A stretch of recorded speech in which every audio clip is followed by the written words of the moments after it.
Welcome to Donmar TV News Channel, mga balita sa buwan ng Oktubre. Ito, basta si Speaker Cayetano, nag-live kanina. Sabi niya, bigla niyang binanatan si Romero at si Tevez for using congressional post for illegal practices. Sa madaling salita, ito daw si Romero, 'di ba? Ang pinupuna nga yung barkada daw ni Cayetano. So sige, ito ngayon, sino ay itong barkada ni Velasco? Si Romero at saka si Tevez. So sabi ni Speaker Cayetano, ginagamit daw nitong pagiging congressman nila yung practice for illegal. Okay? So ito na nga, so sinabihan niya. So sabi ko naman, sige nga, bakit? Meron ba talagang illegal practice itong si Mikey Romero at saka si Tevez? Talaga bang meron silang illegal practices? So, ni-research ko ngayon. Posible ba na talagang ginagamit ni Romero at saka ni Tevez yung kanilang posisyon para sa mga illegal activities nila? Kasi sabi yan ni Cayetano, di ba? Ayan ang kanyang kaso noon, March 14, 2017. A Manila court has affirmed its order last January for authorities to arrest one Pacman Party List Representative Mikey Romero over qualified theft charges. Ano? Ibig sabihin daw, Ibig sabihin daw, okay? Ibig sabihin daw si Mikey Romero ay na-affirm at pinapa-aresto. Okay, pero siyempre, hindi yan uupo na arestuin niyo ako, walang ganun. Ano ba muna yung kaso niya? Okay, babasahin ko na lang. Kung gusto ninyong makita, scan na ninyo. Ayan may scan dyan. May reference tayo, baka sabihin nyo wala akong reference ito yung kaso niya. Ang kaso lang naman niya, di umano, sabi dito hindi ako. May qualified theft involving some 3.4 million that Romero and two others had been accused of stealing from family-owned Harbor Center Port Terminal Incorporated. Non-bailable offense if stolen is amount to 200,022. Alam nyo kung sino ang kalaban niya? Okay? Ang kalaban lang naman ni Mikey Romero ay the Romero is locked in a bitter legal dispute with his father. Isipin mo ang nagdemanda ang kanyang tatay. Ano na? Hindi ba nakakahiya yun? Ito biglang binaligtad ng korte. Hindi natin alam kung magkano o talaga bang meron siyang magandang dahilan para baligtarin ng korte. Pero binaligtad ng korte yan, kaya siya ngayong congressman. Binaligtad ng korte yan. Malupit tong mga korte natin. Pero what's my point? My point, tatay mo yung nagdemanda sa'yo at sinabing ninakaw mo sa korporasyon nyo. Mantakin mo, tatay mo? Huwag mo sabihin sinungaling ang tatay mo. Anong klaseng yan? Sabi ko nga kung ang nagdemanda pa yung kaibigan mo, barkada mo, o kalaban mo sa politika, medyo kaduda-duda. Pero yung tatay mo ang magdemanda sa'yo? Aba, ikaw pala isang swail na anak. Kung yan ay totoo, pero pambihira, nasa korte yan. Tatay, oo, correct! Takanta si Ate Jenilyn Ramos, tatay talaga. Ang kaaway niya, tatay niya. Sa korte. Mantakin mo, tatay mo, dinimanda ka? Kaya-hiya yun. Sabi nila. Meron silang sinasabi. Ano yung sinasabi nila? Si Mikey Romero, di ba? Hindi ko na ilagay dito. Sayang. Si Mikey Romero, 'di ba? Yan yung mayaman na mayaman. Lagay nga natin para makita nyo naman, sandali lang. Mikey Romero remain the richest lawmaker. Okay? And yet, he is representing a marginalized people. Kasi pag party list, ibig sabihin yan marginalized eh. Person treated as significant or peripheral members, parang medyo yung mga mahirap, significant, ganun daw ang dating na marginalized. Pero ang kanilang congressman, the richest congressman, mantakin mo yun?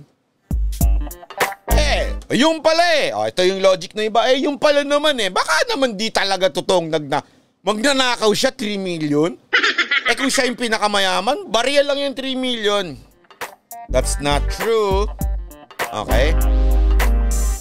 Kung totoo man, na nagnakaw talaga siya according sa kanyang tatay, okay? Posible ba yun? Kahit milyonaryo ka, bilyonaryo ka, posible ba? Remember this. Money, okay, or greed for money or love of money, hindi lang yan sa mga mahihirap. Diyan kayo nagkamali. Sa katunayan, mas talamak pa yan sa mga mayayaman, yung greed. Kasi sa sobrang tikim nila sa pera, sa sobrang dami nilang pera, minsan hindi yung lahat Kaya yung mga nagsasabi na, eto, okay, una-una, wala akong sinasabi, di ba, pabor naman ako kay Manny Pacquiao. Sinasabi nila, ang pinupuna ko dito yung logic hindi yung si Manny Pacquiao. Sinasabi nila, hindi na yan, okay yan si Manny Pacquiao, hindi na yan magnanakaw kasi mayaman na yan. Hindi yan ang point. Maling logic yan. Okay? It doesn't mean mayaman ka na, hindi ka na magnanakaw. Pass is pass. Para mga jowa lang, May mga jowa na naloko, niloko ka, tapos sasabihin sa'yo, pass is pass na. Alam mo naman yun, pass is pass, nagkamali lang ako. Pass is pass. Sabi niya, pass is pass. Arnie Tevez admit he was gambling lord. Nasagot na yung tanong. Bakit siya barkada ni Lord Velasco? Lord Alan Velasco. Kasi Lord din pala siya. Diba? Lord din pala siya. Hindi ako nagsabi siya mismo. Basahin nyo, scan. Scan nyo dyan, lalabas dyan. Inamin naman niya na gambling lord siya. Okay, Lord din pala. Si Lord Arnie Tevez. Bira, Kaya pala sila magkasundo ni Lord Velasco. Buti na lang hindi ko sila kasama kasi pangalan ko Lord Byron. Yung gambling ang hirap iwasan, gambling lord pa. Pass is pass. Maniwala kayo sa pass is pass. Pass is pass. Ito na. Ayan si Tevez. Yan ang barkada niya. Baka naman sabihin ninyo, wait lang. Baka naman sabihin nyo, masyado ko namang inaano yan si Tevez. Masyado namang yan. Ano ngayon ko sugarol? Masama ba maging sugarol? Hindi pala sugarol. Gambling lord. Gambling lord. Hindi ako nagsabi. Siya ang nagsabi. Ayan. Ang gwapo ni Tevez. Good boy na good boy itsura. May manok talaga. Ang manok ni San Tevez. Alam niyo yung kantang yon? Board member. Ito, hindi ako binabasa ko lang to Board member. 7 others charged with slate trying. Dumaguete City, a provincial board member and 7 others believed to be guns for hire on Friday were charged with frustrated murder for the failed assassination of a city councilor. Charged were Arnulfo Arnie Tevez, a provincial board member. Alam nyo kung magkano daw yung binayad according to this news.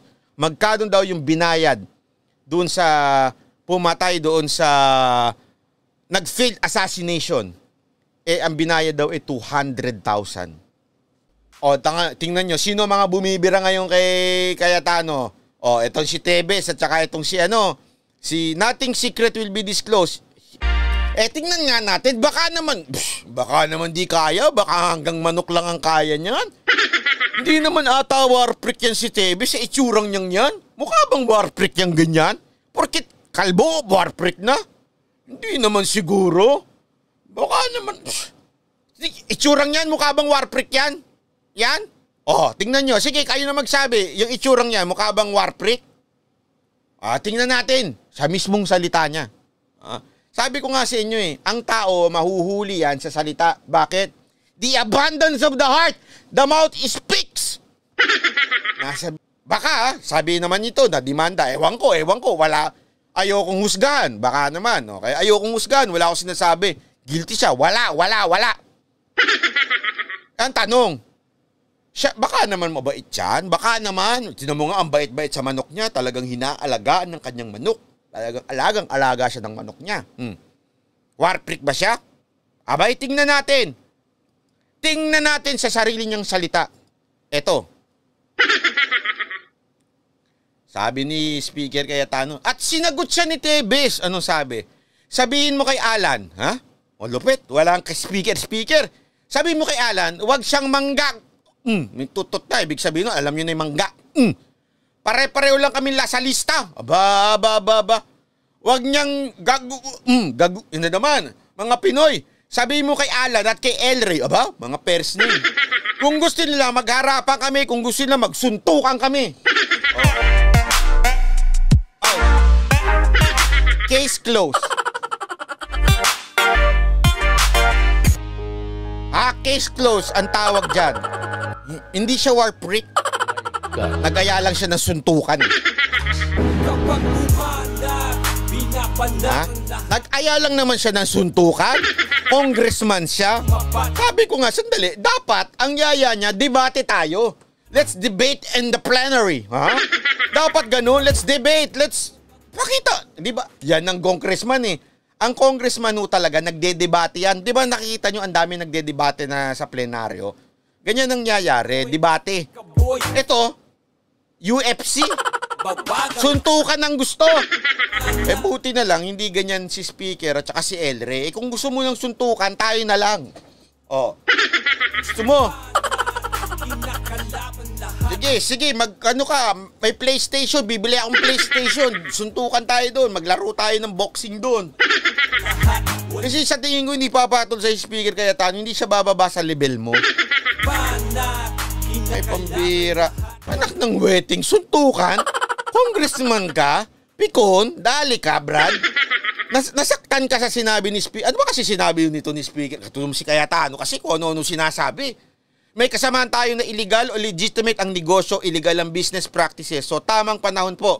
Pag natapos yung budget, I will confront former Deputy Speaker Mikey Romero and Congressman Arnie Tebes sa kanilang business practices at yung paggamit nila ng pagiging kongrista nila para sa illegitimate o illegal na mga gawain. Boom! Tinamaan Sabi ni, nung nabasa siguro, pinanood ni ni Tebes. Sabi niya, ganun. Isa pa. Ganun ang acting. Siguro tinamaan siya. Siguro sabi niya, hindi ko papayag niyan. Suntukan na lang. Suntukan na lang tayo. Ha? So, sa tingin nyo, imposible ba yung demanda sa kanya? Ako. Kayo na lang magsabi, imposible o hindi? Ang landi, nakapilantik ang daliri. Kurutin ko yan sa sa yag balls niya. Grabe, si Jay Fitness nang hamon na. Kami na lang suntukan. May kalalagyan niya si Kalbo. Nako. Hindi, ang sa akin lang kasi, naman. Ito, seryoso na ito. Congressman ka Sinita ka, meron sinabi sa'yo. Ang dapat, ang sagot mo, sasagutin ko yan sa debate. Mag-usap kami. Plenaryo tayo. Doon tayo magdebatehan. Congressman ka you should act like a congressman.